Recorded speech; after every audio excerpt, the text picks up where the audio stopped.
Welcome to Slice of Life, episode 19. That is Billy Horner. My name is Keith Rad. This is the Brooklyn Cyclones daily show now where we try to help you work your way through quarantine. We're in day whatever, but we're starting to see the light a little bit. And Billy, we'll kick it off with your favorite social slice. So, some of us are seeing the light a little bit. Yeah, well, today there's a couple milestones. Today is the 50th day without sports, which is terrible.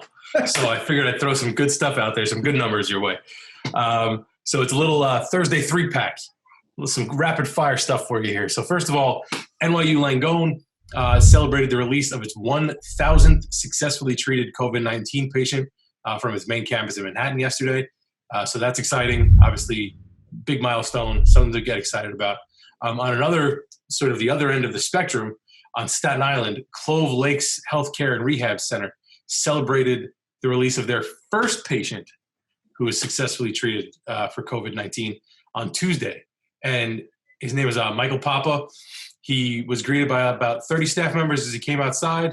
And oh, by the way, it happened to coincide with a flyover from the Blue Angels. So that was sort of perfect timing and a very cool video of him coming out, being wheeled out, and then all of a sudden the roar of the planes overhead. So that was definitely cool to see.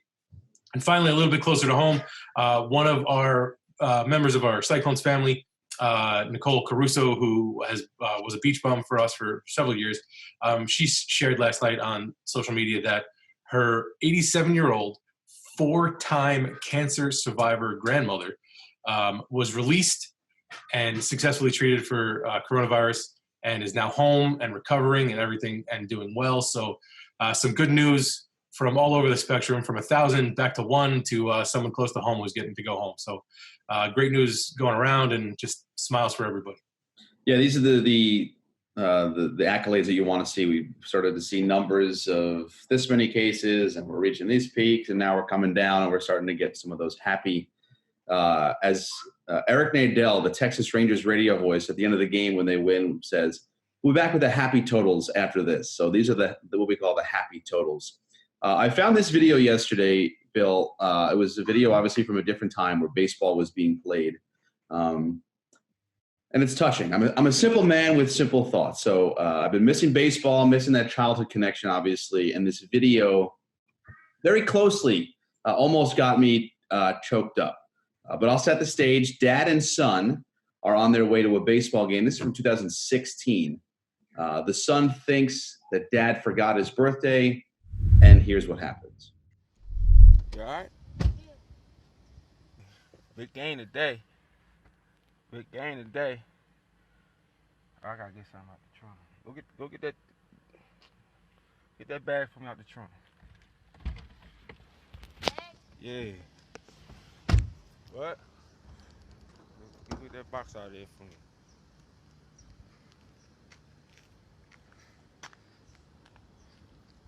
Shit.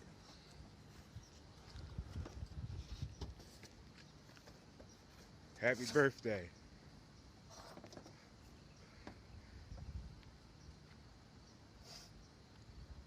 Don't cry. You're about to make me cry. Don't cry. Pull it out. Let the world see it.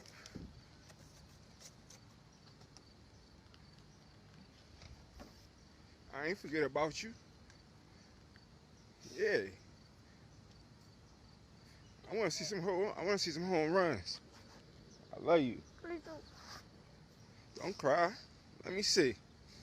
Let me see you post up with it. How you gonna knock it out the ball? There you go. Right. Yup. Happy birthday. That bat. That's the bat you wanted, right? Give me some.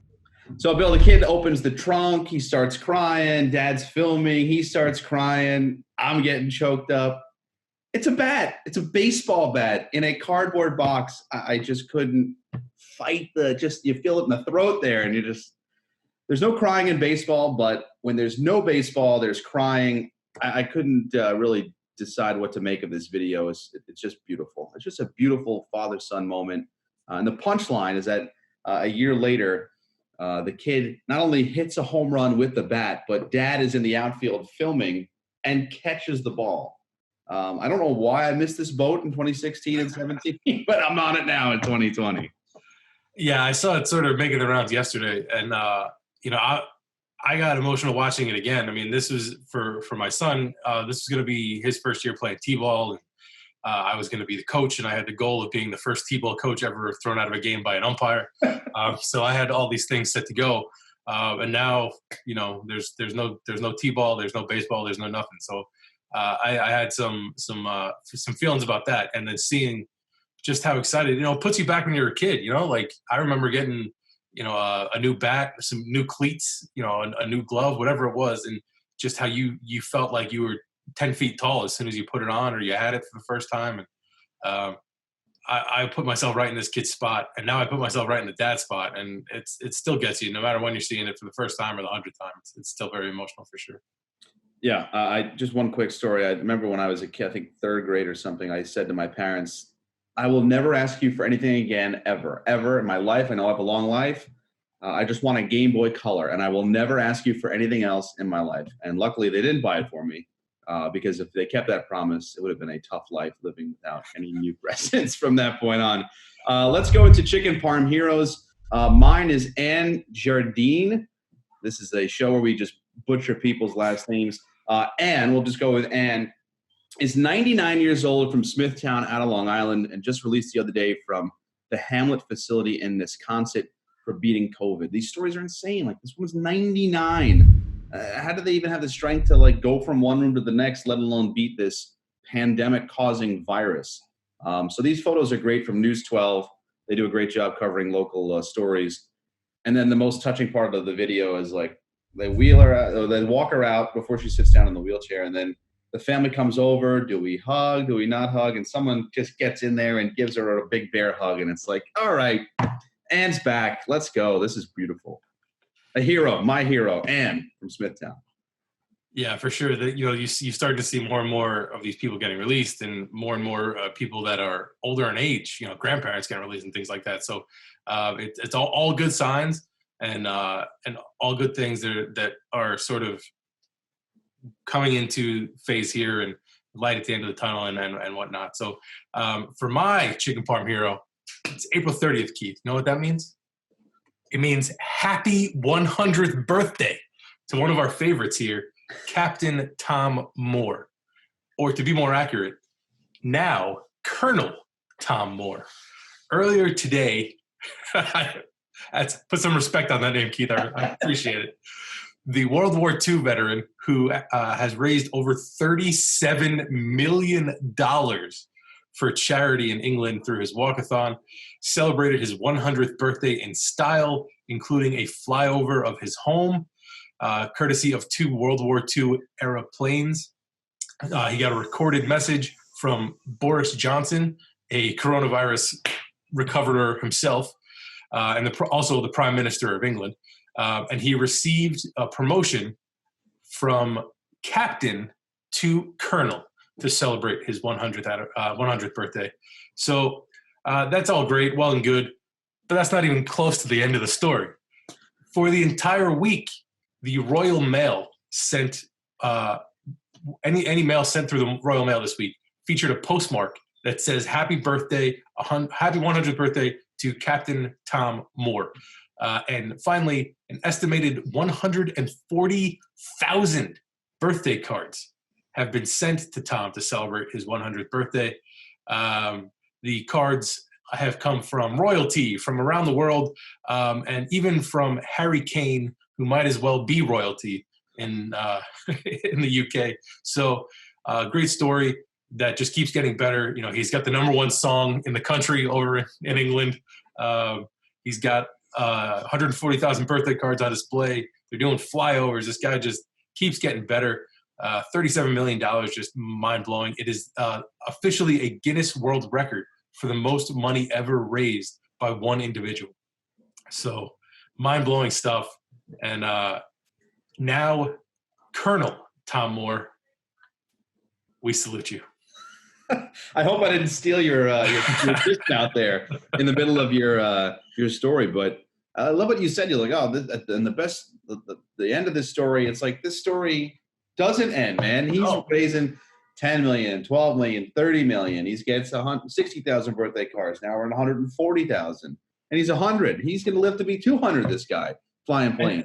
And I've seen other stuff where this guy just has inspired other people to do similar things. Like there was a child with spina bifida that saw this, and he decided, hey, I'm going to do 10 yards a day to try to be just like Tom. So and this is the kind of thing where the spirit of this is going to just carry on forever. And this is going to be a story that comes out of this that is in the history books decades from now, that people are talking about the good things that came from this. The peer pressure that we want in society. Let's go into our favorite word, sports. And Billy, I want you to go first because you need to tell the people about this phenomenon on TikTok that you told me about, and now I'm hooked. Yeah, this was TikTok as a species is just a wormhole that you go down and you don't come out for 45 minutes. When you go to this gentleman's page, just clear your calendar. You're going to be there for the rest of your day, and then you're going to tell everybody you know about it. So while the Summer Olympics may have been postponed, I have discovered something that may, I think, be better than any Olympics that has come before or after. The Presley family in North Carolina got tired of playing board games and card games, much like the rest of us. So they have created the quarantine games. Every night since April 1st, Alex Presley, who on TikTok has 2 Y's at the end of Presley, if you're going to search for him, he has posted a different event. So I spent basically my entire morning, once I discovered that this was a thing, scrolling through all the options that we could show a video of here because of time constraints. I didn't want to sit here for the next 6 hours showing videos, although I absolutely would have. So after careful consideration, I have selected blindfolded toilet paper dodgeball. Enjoy.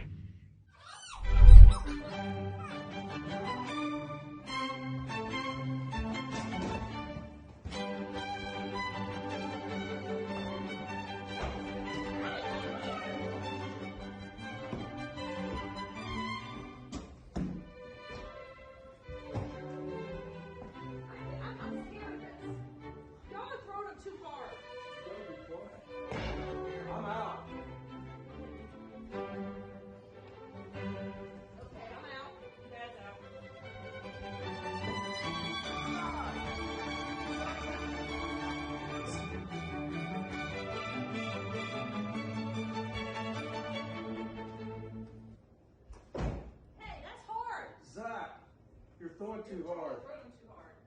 It's only you and Taylor left.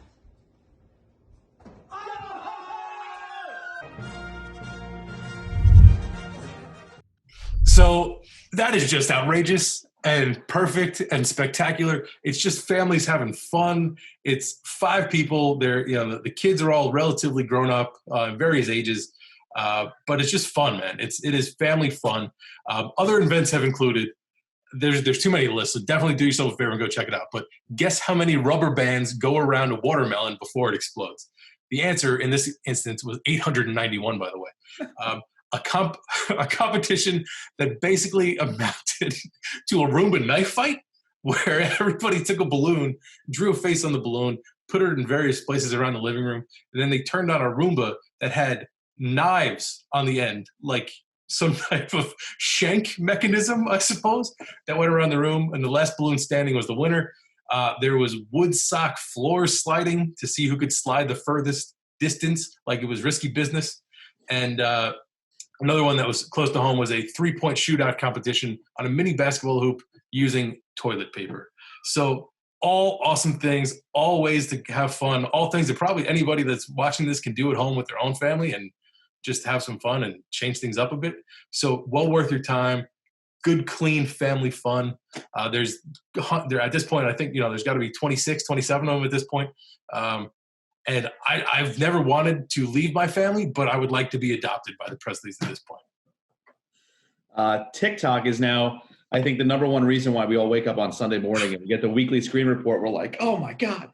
Apple just says, did you get off your phone at all this week? No, I was watching too many of these TikToks. That is incredible. My sports story is just the internet subtly at peace, Bill. Sometimes just hits right. It doesn't have to have 2 million retweets, doesn't have to have news coverage.